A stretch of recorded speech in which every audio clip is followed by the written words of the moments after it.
ቀደም ሲል እንግዲህ እንዳልኩት በልጅነት ትልቅ ወርሻ የሚሰራበት ጊዜ ነው።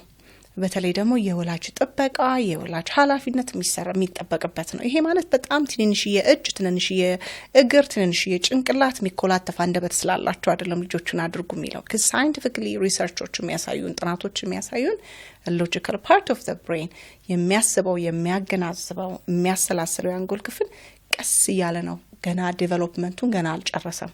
በጣም በሚገርም ሁኔታ ዴቨሎፕመንቱን ወይንም እድገቱን ራሱ የሚጨርሰው 27 ዓመት ላይ ነው። 27 ዓመት ድረስ ለዛ ነው ብዙ ጊዜ ወላጆች ካያችሁ ወይም ከሰማችሁ ልጆቻችን አሁን አድጓል 18 ዓመት ሆኖታል 20 ዓመት ሆኖታል አሁንም ልጅ ነው መቼ ነው ከኔ ትከሻ የምትወርደው መቼ ነው እንደ ትልቅ የምታስበው ይላሉ። ከስንት ሎጂካል ፓርት ኦፍ ዘ ብሬን ወይንም ደግሞ አሳቢ አንጎል ክፍል እየሄደ እድገቱ ገና ወይንም በመሰራት ላይ ያለ አስፋልት ብለህ አስበው መንገድ ብለህ አስቡት። በመሰራት ላይ ያለ መንገድ መኪና ያልፍበታል ግን አይመችም አስቲል የሆነ ያንገጫግጫል ይሄንን መንገድ መቼ ነው የሚጨርሱት እንላለን። ልክ እንደዛ ነው በተለየ ሁኔታ የወላጅ ጥበቃ ያስፈልጋቸዋል የምንለው ማለት ነው።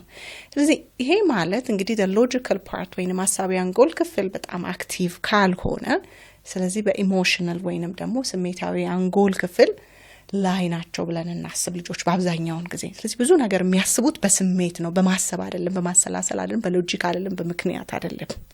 ስለዚህ እናት ጥላ ስትሄድ አባት ጥሎ ሲሄድ የሚያስቡት እናት የራሷ ጉዳይ ስላላት ነው ሄደችው። ለምሳሌ አንድ ሰው አጠገባችን ቢሄድ በቃ መሄድ ስለፈለገ ነው የራሱ ጉዳይ ኖሮት ነው ቀጠሮ ኖሮት ነው ልንል እንችላለን። ግን ልጅ ለዛ መልኩ አያስብም። ምክንያቱም የሚያስበው የአንጎል ክፍል ገና ስለሆነ ምን ብሎ ማሰብ ይጀምራል ማለት ነው። እኔ በቂ ስላልሆንኩኝ ነው እኔ ተወዳጅ ስላልሆንኩኝ ነው እኔ ሙሉ ስላልሆንኩ ነኝ ብሎ ሊያስብ ይችላል ማለት ነው።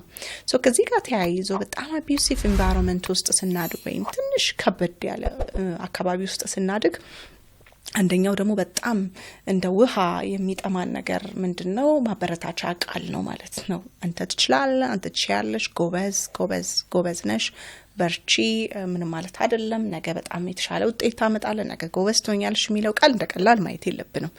አሁንም ግን እንደ ወላጅ በጣም ሁላችንም እኔንም ጨምሮ መጠንቀቅ ያለብን እንደዛ አይነት ቃላቶች በኮምፒተንሲ ነው የሚሰጡት።